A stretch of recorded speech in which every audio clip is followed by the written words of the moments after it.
Bienvenidas al podcast devocional. Este es un espacio de mujer que persevera. Somos Claudia y María René. Estamos escudriñando su palabra para aprender más y más de su gloria y vivir vidas que le reconocen y confían en Él. Bienvenidas. Salmo 58, un salmo de imprecación. Oh congregación, ¿pronunciáis en verdad justicia? ¿Juzgáis rectamente, hijos de los hombres? Antes en el corazón maquináis iniquidades, hacéis pesar la violencia de vuestras manos en la tierra. ¿Quién habla? Pues debe ser el único quien conoce los corazones de los hombres. Ahora, ¿a quién le está hablando? Tenemos que reconocer que se dirige a Israel. Dios habla a su pueblo por medio del salmista, quien es como un profeta trayendo la palabra de Dios, que a veces, por supuesto, era una palabra muy dura. El juez pregunta: ¿han juzgado con justicia? Es decir, ¿han vivido la vida de un pueblo santo, un pueblo separado por Dios para el gran propósito de bendecir al mundo entero con la llegada del Redentor? Jesús mismo había dicho en Juan capítulo 4:22, vosotros adoráis lo que no sabéis, es decir, los samaritanos, ¿verdad? Nosotros adoramos lo que sabemos, porque la salvación viene de los judíos. Parece ser que los jueces y líderes de Israel habían maquinado iniquidad, es decir, que la tierra se llenaba de violencia a causa de su injusticia. ¿Era cierto? Este tipo de acusación podía causar bastante problema, especialmente para el salmista. Sin embargo, Dios es el único quien realmente conoce al hombre. Él es el único que puede descubrir y declarar claramente quiénes somos. Jesús dijo que no necesitaba que nadie le dijera lo que había, por ejemplo, en la mente y en el corazón del hombre. Dice el salmista: se apartaron los impíos desde la matriz, se descarriaron hablando mentira desde que nacieron. Veneno tienen como veneno de serpiente. Son como el áspid sordo que cierra su oído, que no oye la voz de los que encantan, por más hábil que el encantador sea. Esto me recuerda claramente a las palabras del apóstol Pablo en Romanos capítulo 3, cuando dice: sepulcro abierto es su garganta, con su lengua engañan, veneno de áspides hay debajo de sus labios, su boca está llena de maldición y de amargura, sus pies se apresuran para derramar sangre, quebranto y desventura hay en sus caminos, y no conocieron camino de paz. No hay temor de Dios delante de sus ojos. ¿De quién habla? Tristemente habla de todo ser humano. Esta es la declaración de Dios por medio del apóstol Pablo en cuanto al estado caído, totalmente depravado del ser humano después de la caída del primer representante, Adán. Ahora, según el salmista, ¿desde cuándo es el hombre así? Bueno, es así desde que nacieron, como nos dice ahí, ¿verdad? Así ciertamente somos todos. Llegamos como una raza caída, muertos en el espíritu.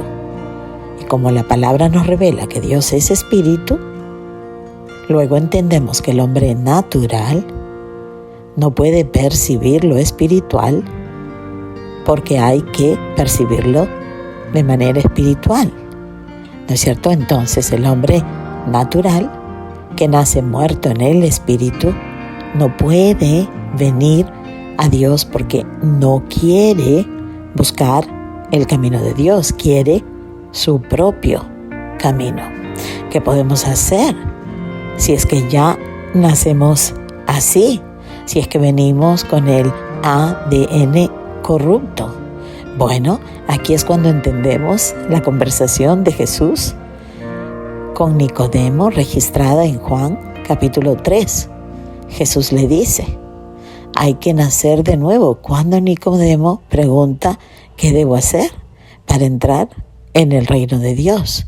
Bueno, no hay nada que podemos hacer. Como dijo Jesús, hay que nacer de nuevo, porque ni siquiera podemos ver el reino de Dios sin haber nacido de nuevo. Ahora, podemos hacer la misma pregunta que hizo Nicodemo, ¿verdad? Este gran maestro de la ley. ¿Cómo podemos nacer de nuevo si ya somos personas mayores? Sin embargo, existe esta esperanza, ¿verdad? De tener una justificación por un sacrificio ajeno, porque alguien tomó nuestro lugar. Cuando reconocemos que somos exactamente como Dios nos describe, entonces podemos acudir a Él.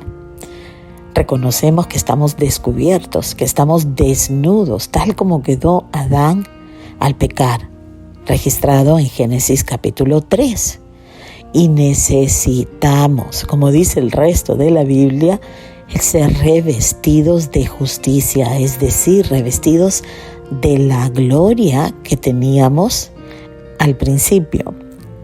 ¿Al principio? ¿Qué principio? ¿Nuestro principio? No, al principio de toda la raza, es decir, la gloria que tenía Adán antes de pecar.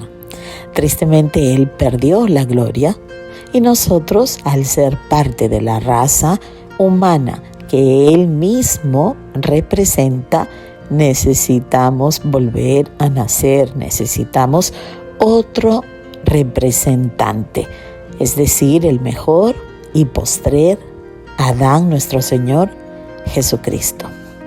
Solo así podemos recién entender al salmista, quien con esta nueva naturaleza que Dios, el Espíritu Santo, le ha concedido y aplicado, y el Espíritu Santo es quien también va renovando esta santidad posicional, ¿verdad? De una forma progresiva, hasta que no podemos soportar la injusticia y entendemos el clamor del salmista ante el único juez, quien no se ha desviado, quien es totalmente justo y santo, quien nunca se puede dejar sobornar.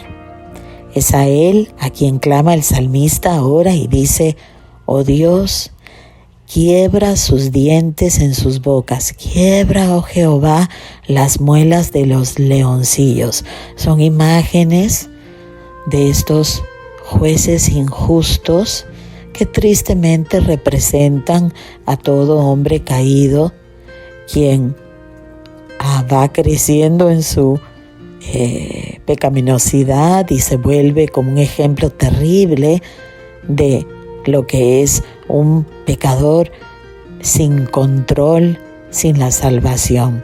Versículo 7, sean disipados como aguas que corren, cuando disparen sus saetas sean hechas pedazos, pasen ellos como el caracol que se deslíe, como el que nace muerto, no vean el sol.